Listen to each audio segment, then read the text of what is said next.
नमस्कार विद्यार्थी मित्रों, वेद डिजिटल एज्युकेशन में हूँ परेश विरडिया आप सर्वे मित्रों हार्दिक स्वागत करूँ छूँ।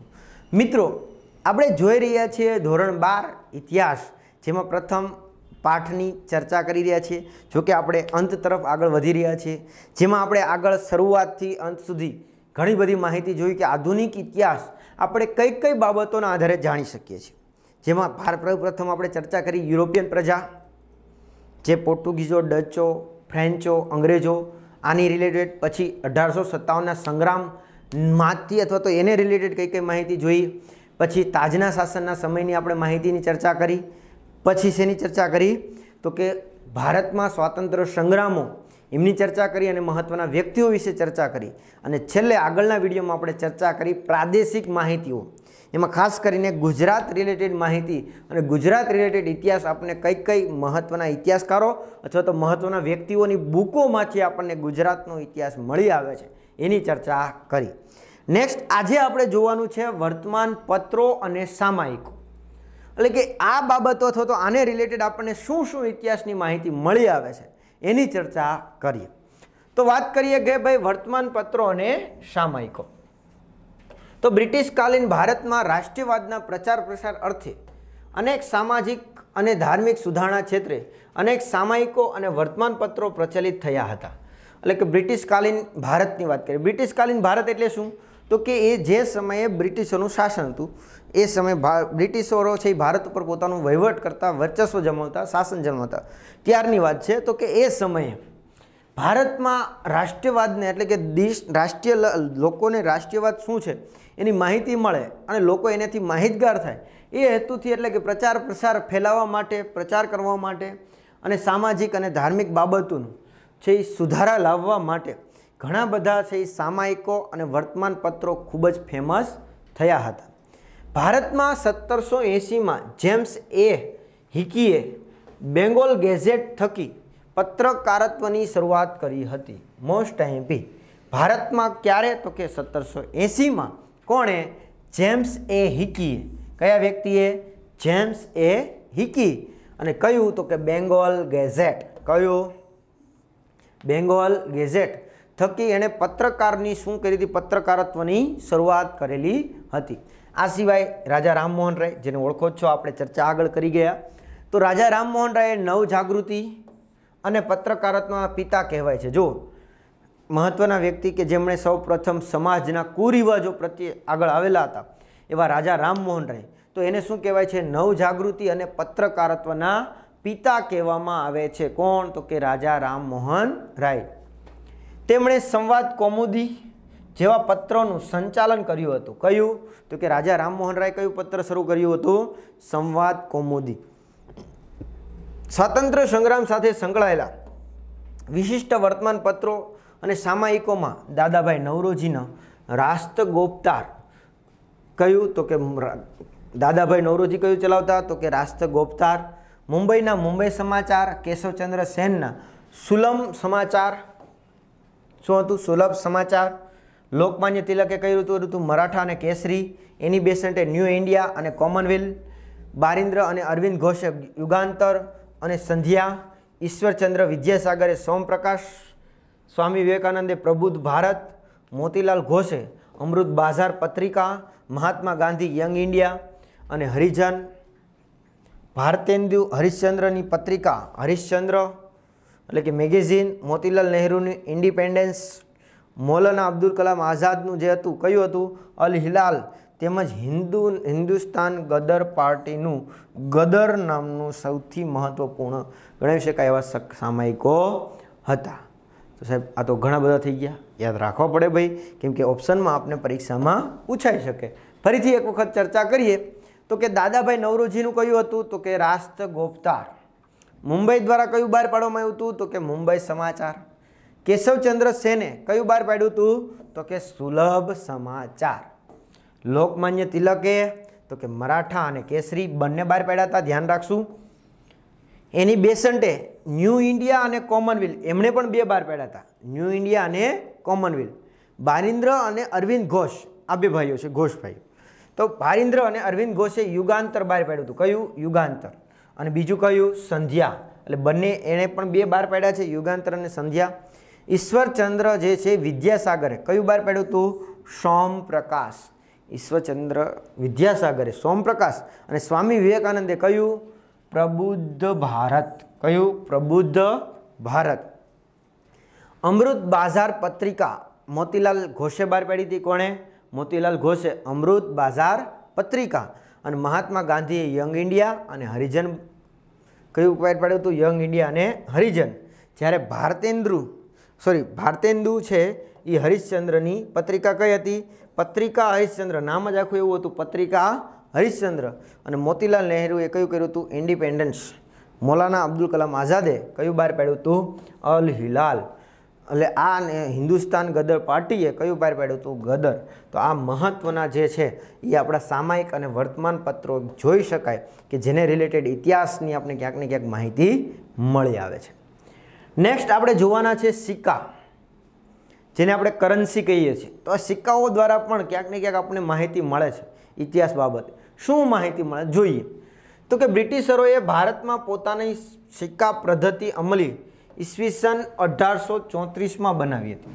તો કે જે બ્રિટિશરોએ છે એ ભારતમાં પોતાની જે સિક્કાની પદ્ધતિ છે એ અમલમાં ક્યારે મૂકી હતી? તો કે ઈસવીસન 1834માં મૂકી હતી. પૂર્વે મુગલ બાદશાહોના સિક્કા જેમાં ડામ અને રૂપિયાનો સમાવેશ થાય છે તે પ્રચલિત હતા. એટલે કે એ પૂર્વે એટલે 1834 પહેલાંની વાત કરીએ તો 1834 પહેલાં શું હતી? કઈ વ્યવસ્થા હતી? તો કે ભાઈ એ પહેલાં જે મુગલ બાદશાહો, જે ભારતમાં મુગલ શાસકો હતા એના સમયના સિક્કાઓ પ્રચલિત હતા.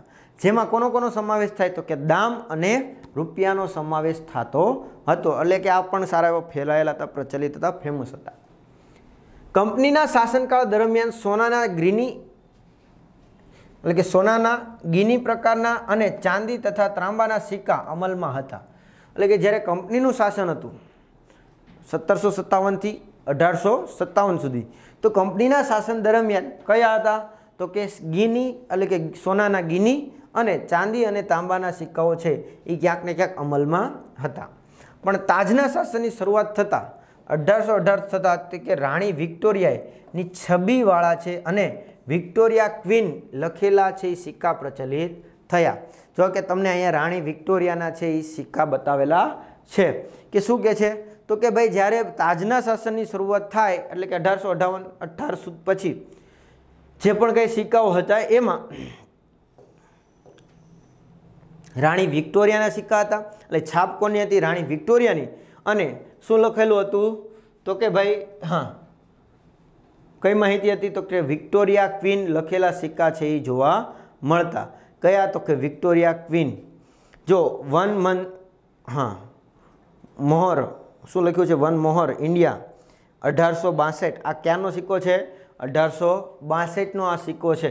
આપણે જેમ હાલમાં કે ને કોઈ સિક્કો હોય તો તમને પાછળ એની સાલ આપેલી હોય કે જ્યાં ક્યારે પ્રિન્ટિંગ થયો છે. તો એવી રીતના આ પણ એક ક્યાંક ને ક્યાંક આપણે સિક્કાઓ જોવા મળે અને ઇતિહાસને રિલેટેડ માહિતી જોવા મળતી. એડવર્ડ 7ના સિક્કા બોડિયા રાજા સિક્કા કહેવાતા. એટલે કે જે એડવર્ડ 7ના જે છે એ સિક્કા હતા એ કેવા હતા? તો કે બોડિયા રાજાના સિક્કા કહેવાતા હતા. જ્યારે જ્યોર્જ પંચમના સિક્કા તાજ અને શાહી પોશાકવાળા પ્રચલિત બન્યા હતા. એટલે કે જ્યોર્જ પંચમ હતો એના જે સિક્કા હતા એ કેવા હતા? તાજ અને શાહી પોશાક એટલે કે શાહી પહેરવેશ જેવા પ્રચલિત, એટલે કે એવા ચિત્રો દોરેલા હોય, એવી છાપ હોય એવા સિક્કાઓ છે ખૂબ જ ફેમસ હતા. ભારતમાં બ્રિટિશ પ્રાંતોમાં બ્રિટિશ સિક્કાઓનું ચલણ હતું. એટલે કે ભારતમાં જે બ્રિટિશ પ્રાંતો હતા, બ્રિટિશ પ્રાંતોના જે વિસ્તાર હતા એમાં બ્રિટિશ સિક્કાનું ચલણ ચાલતું હતું, કરન્સી છે એની ચાલતી હતી. જ્યારે હિન્દના દેશી રજવાડામાં રાજાઓ પોતાની રીતે સિક્કા બહાર પાડી શકતા. એટલે કે જે દેશી રજવાડાઓ હતા એટલે કે જ્યાં ટૂંકમાં જેટલા વિસ્તારમાં અંગ્રેજોનું શાસન હતું તો એમાં બ્રિટિશના સિક્કાઓ બહાર પડતા અથવા તો એ કરન્સીમાં ચાલતા. પણ જે રજવાડાઓ સ્વતંત્ર હતા તો એ સ્વતંત્ર રજવાડાઓમાં છે એ સિક્કા કોણ નક્કી થતા? કોણ કરતા? તો કે જે તે રાજા છે એ નક્કી કરતા. એ પ્રમાણે એમાં સિક્કા બહાર પાડવામાં આવતા હતા. આગળ વાત કરીએ. સૌરાષ્ટ્ર, કચ્છ અને વડોદરા રાજાઓ તથા અન્ય ભારતીય રાજાઓ દેવનાગરી લિપિના સિક્કા ચલાવતા. એટલે કે કયા? તો કે સૌરાષ્ટ્ર, કચ્છ અને જે વડોદરાના રાજાઓ, આ સિવાય ભારતના બીજા પણ ઘણા બધા રાજાઓ હતા નાના મોટા, તો એ પોતે કઈ લિપિમાં? તો કે દેવનાગરી લિપિમાં છે એ પોતે પોતાના સિક્કાઓ છે એ ચલાવતા હતા. કેમાં? તો કે દેવનાગરી લિપિમાં. આગળ વાત કરીએ, ભારતમાં આવેલી વિભિન્ન યુરોપિયન સત્તાઓના આગમનની ક્રમશઃ ભારતમાં પરિવર્તન થતું રહ્યું. છેવટે બ્રિટિશ ઈસ્ટ ઇન્ડિયા કંપનીએ 1757માં પોતાના શાસનકાળનો પ્રારંભ કર્યો. એટલે કે જે ભારતમાં આવેલી જે યુરોપિયન સત્તાઓ હતી જેનું આગમન ક્રમશઃ ધીમે ધીમે થતું રહ્યું ભારતમાં. એક પ્રજા આવી, પોર્ટુગીઝો આવ્યા, પછી બીજી પ્રજાઓ શરૂ થઈ. જો પોર્ટુગીઝો જ ના આવ્યા હોત તો એવું કહી શકાય કે ઇતિહાસમાં ક્યાંક ને ક્યાંક આપણે ચેન્જીસ હોત, અલગ જોવા મળત, કે હજી ઇતિહાસમાં આ યુરોપિયન પ્રજા આ સમય આવી ગઈ, કદાચ મોડી પણ આવત, એવું પણ બની શકે.